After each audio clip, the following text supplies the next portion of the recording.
요한복음 13장 18절에서 30절입니다. 내가 너희 모두를 가리켜 말하는 것이 아니니라. 나는 내가 택한 자들이 누구인지 알미라. 그러나 내 떡을 먹는 자가 내게 발꿈치를 들었다 한 성경을 응하게 하려는 것이니라. 지금부터 일이 일어나기 전에 미리 너희에게 일러둠은 일이 일어날 때에 내가 그인 줄 너희가 믿게 하려 함이로라.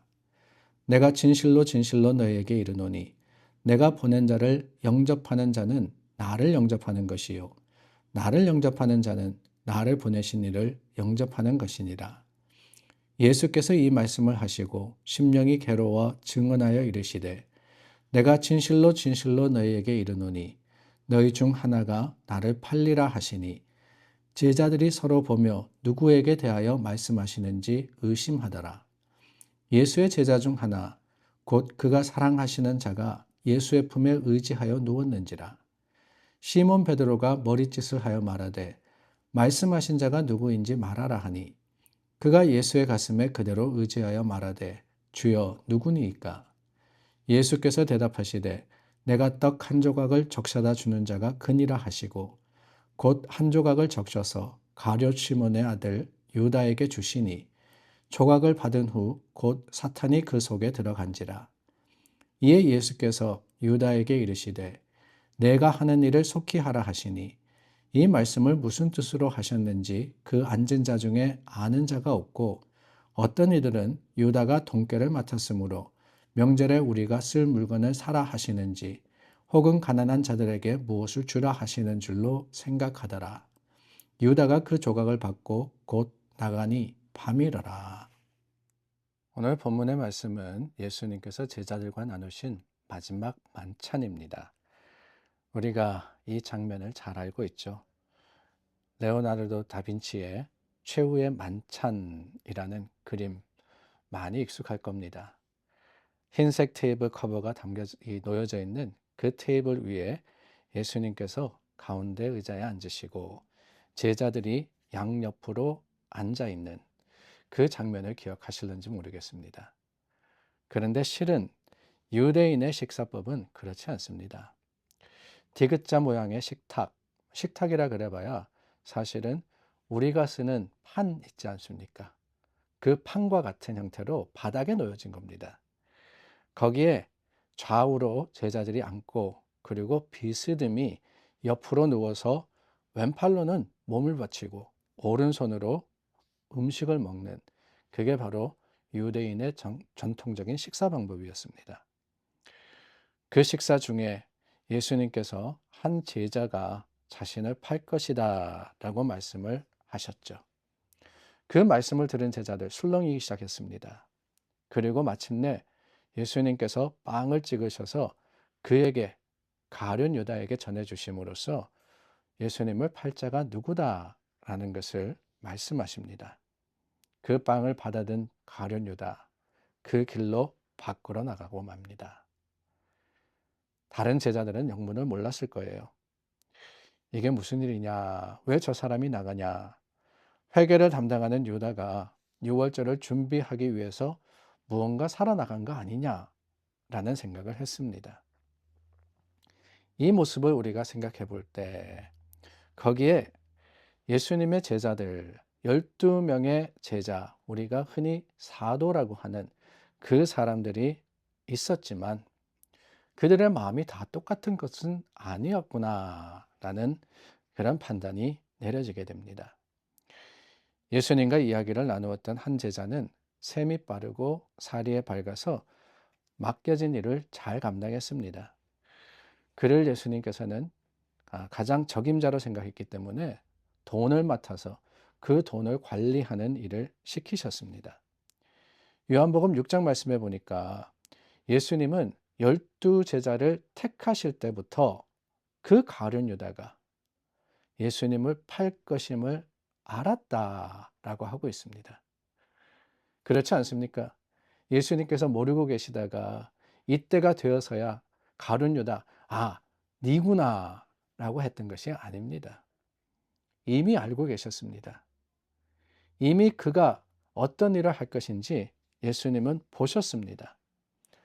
그러나 여러분, 여기 놀라운 사실이 있습니다.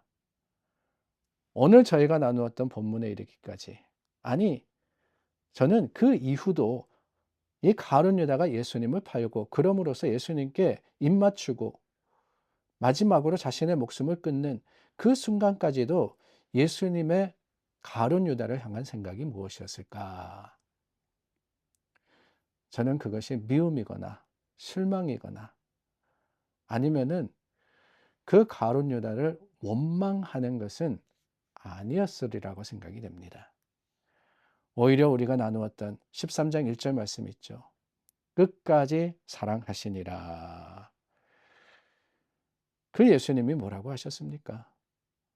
원수를 사랑하라라고 하셨거든요. 하물며 가룟 유다를 예수님께서 미워하셨겠습니까? 3년이라는 시간 동안 이 순간에도 마귀의 속임에 넘어가서 예수님을 파는 그 유다를 예수님은 품으셨습니다. 용납하셨고 오히려 그를 귀하게 여기십니다. 예수님을 배신하고자 했던 생각, 어떤 마음이 들어서 그 생각을 행동으로 옮겼는지는 모르겠습니다. 우리가 짐작할 수는 있겠죠. 자신의 생각과 달라서 자신의 판단에 예수님께서 가시는 길을 보니까 실망되어서 알 수 없습니다. 그러나 마침내 가룟 유다는 예수님을 배반하고 떠나버렸던 거예요.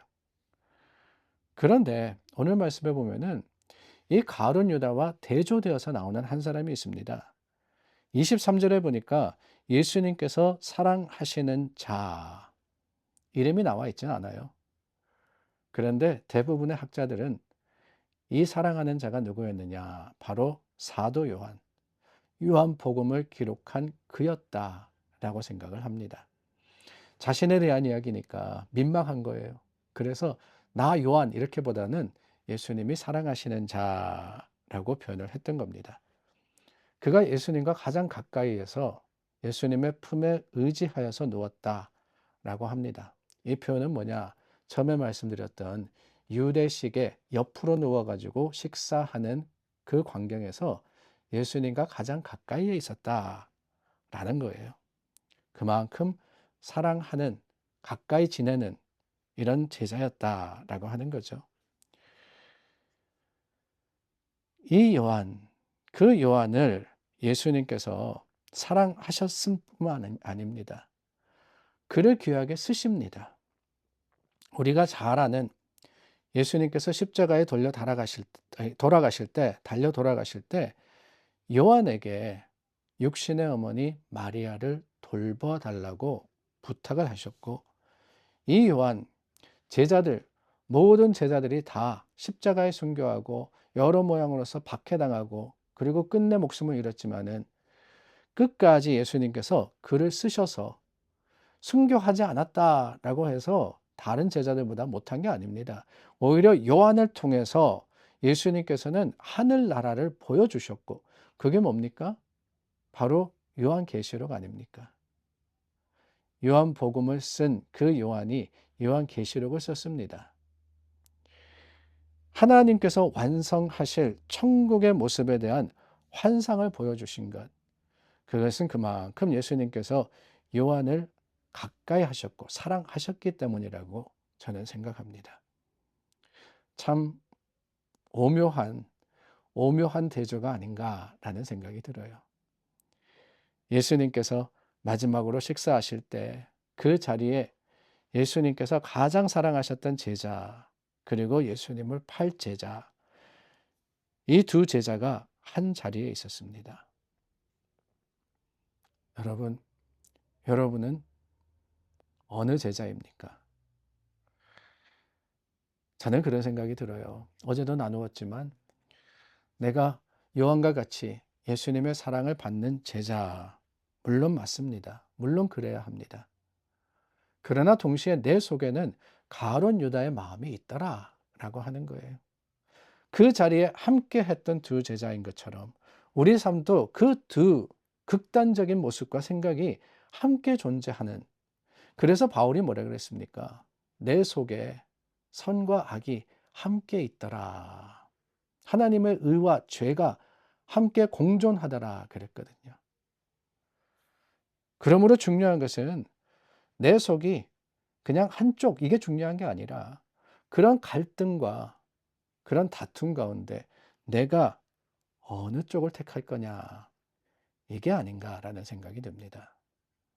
오늘 저와 여러분 내 속에 죄가 있습니다. 추합니다. 부족합니다. 연약합니다. 그러나 또한 하나님이 나를 사랑하시기 때문에 그 하나님을 의지하여서 악을 이길 수 있는 하나님의 백성들이 될 수 있기를 바랍니다. 기도하겠습니다. 참 좋으신 하나님, 우리 연약합니다. 부족합니다. 여러 모습에서 여전히 죄악됩니다. 허나 하나님의 사랑이 우리의 죄를 씻기셨기에 이제는 주님의 사랑을 받은 자로서 오늘을 살아가기를 원합니다. 도우시고 함께하여 주시옵소서. 예수님의 이름으로 기도드립니다. 아멘. 하나님의 긍휼하심과 그 거룩하심의 풍성한 자랑이 여러분들의 삶의 현장에서 아름답게 증거되기를 원합니다. 우리 함께 기도하겠습니다.